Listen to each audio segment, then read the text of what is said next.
bà bận một hai bong ôn bà có chanh chó banh năm ban phi đong đời tết nâng bong ôn nâng cột cột tệp phở nâng tới lọ ta căn đợt si ការថែទាំកៅស៊ូនៅរដូវកាលទេតនិងរដូវកាលមុនយើងបើកមុខជាតើតើជាមួយនឹងការលាយសម្រាប់ចំណុះស្តេន500លីត្រដូចបងប្អូនឃើញ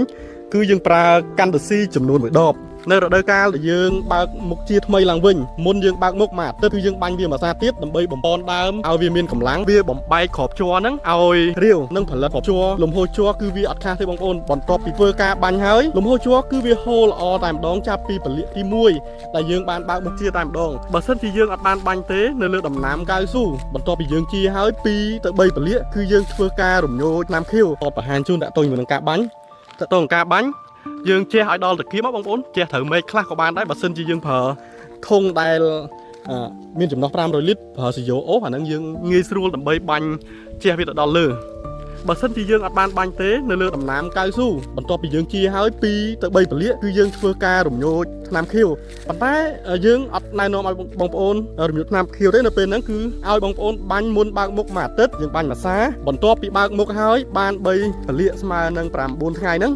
យើងបាញ់មួយសាទៀតដើម្បីបំបែកក្របជ័ររបស់វាហ្នឹងឲ្យឡើងវិញលឿនដោយសារតកតងជាមួយនឹងរដូវកាលទេតបន្ទាប់ពីយើងទេតហើយកម្រិតនៃក្របជ័ររបស់វាគឺវាអញ្ចឹងដើម្បីបាញ់ឲ្យវាមានលំហូរជ័រឡើងវិញនិងព្យាបាលដើមដែលដាច់ទឹកជ័រផងដែរតកតងជាមួយនឹងជំងឺមុខបញ្ហាផ្សិតមេរោគផ្សេង